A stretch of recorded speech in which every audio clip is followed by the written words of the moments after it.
So there was the original series, which aired from 1966 to 1969, lasting for 3 seasons before it was canceled. Throughout the 70s, there were talks of bringing the show back with the original cast, with the exception of Leonard Nimoy, who at that point didn't like being typecast as that alien with the pointy ears. Filmation produced the animated series in 1973, but that wasn't enough to quench the thirst of the fans, so series creator Gene Roddenberry began developing a new live-action series that was going to be called Star Trek Phase 2. Then, in the summer of 1977, something big happened.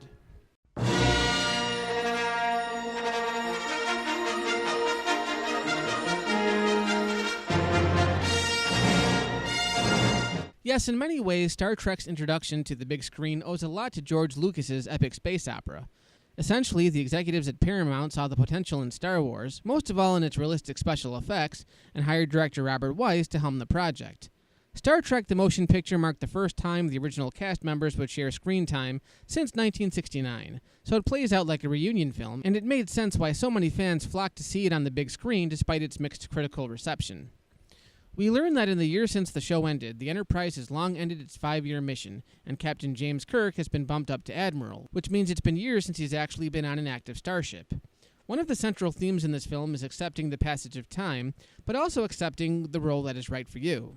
Part of Kirk's development in this film, and one of the strongest parts, I feel, is seeing Kirk adapting to not only a newly modified Enterprise, but his role as an admiral. The new captain, Willard Decker, understandably has a lot to prove to Kirk and is constantly at odds with him over his next course of action. What it boils down to is both men are perfectly capable of running the Enterprise, but if they're going to have any success in their mission, they need to accept each other's differences, and it's really Kirk who needs to realize that Decker understands this new Enterprise better than he does. Admiral, this is an almost totally new Enterprise. You don't know her a tenth as well as I do. That's why you're staying aboard. It's also about letting go of pride and just letting the other person do their job. The story is kind of weird. It's a common belief among fans that the odd-numbered entries in the Trek series are usually the weakest of the bunch, but I'd say go easy on this one, because the standard for how the series would translate to the big screen wasn't really there yet. To be fair, a lot of the focus was on the effects, which is obvious when you see the film. It takes a lot of time to set up these visuals, and it often deviates from the central plot so that it can showcase them. One of the most painful things to watch in this film is when Scotty introduces Kirk to the new Enterprise, in which it takes minutes to reveal the ship in its entirety. On the one hand, I can understand the fans' delight in seeing their beloved vessel on the big screen in all its glory, but on the other hand, we didn't really need to examine every nook and cranny before the story even takes off. So, at the beginning of the film, Klingons encounter a mysterious entity headed for Earth, which wipes them out in a matter of seconds. The Federation picks up on the Klingon transmission and sends out the Enterprise to investigate the approaching object, being that it's the closest ship in range. Everybody goes nuts because no one's had a chance to test out this new Enterprise, but because Admiral Kirk goes along for the ride, everything seems to pan out.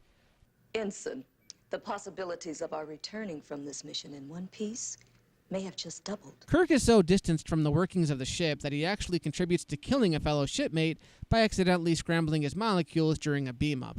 This creates a vacancy on the ship, which leaves Kirk wanting another Vulcan as his chief science officer. One of the highlights of the film is seeing Leonard Nimoy reprise his role as Spock, given that many people figured he'd never come back to the role after publicly declaring he hated playing the character.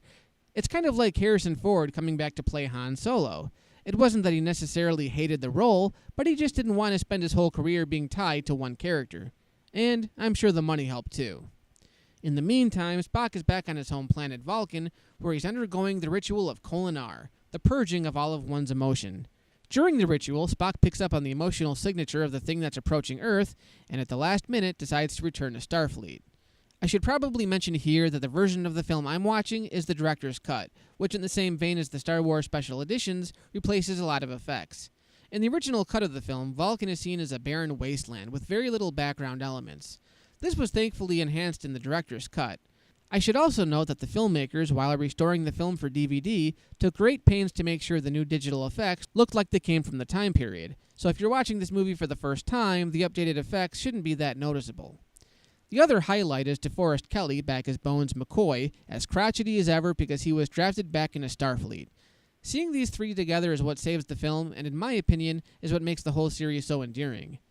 As the Enterprise heads for the approaching entity, the crew encounters a wormhole.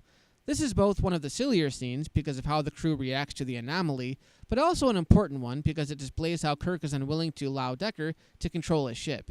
It's a conflict that continues throughout a good portion of the film, and while it's quickly resolved, it makes for an interesting dynamic between the old captain and the new.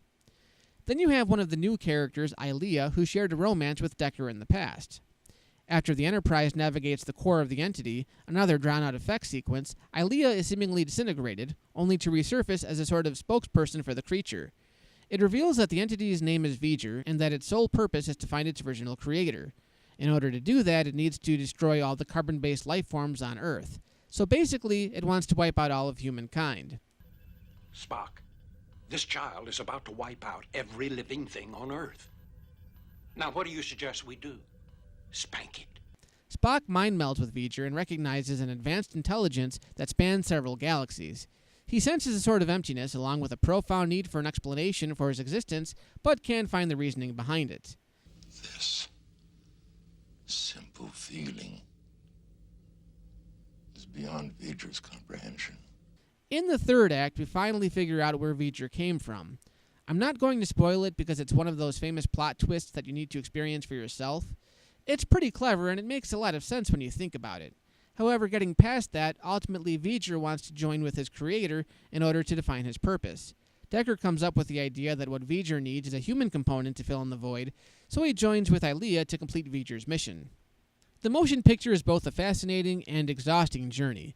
It moves at a slow pace, and while there are some thought-provoking conversations and some really entertaining character interactions, it seldom picks up. I'd say the ending is well worth all the build-up, but it takes a very dull tone when compared to the colorful setup of the series. Everyone wears bleak white and gray uniforms, and the interiors of the Enterprise always appear dark. Now, I have to be honest, I didn't start watching the show until years after I saw the movies, and I just couldn't get into them. It seems to me that while Star Trek was ahead of its time in the late 60s, it was terribly limited by its budget. I have to give Roddenberry credit, he was able to creatively navigate the budget limitations. Hell, the reason why everyone always beams down to a planet is simply because they couldn't afford to show the Enterprise on the planet's surface.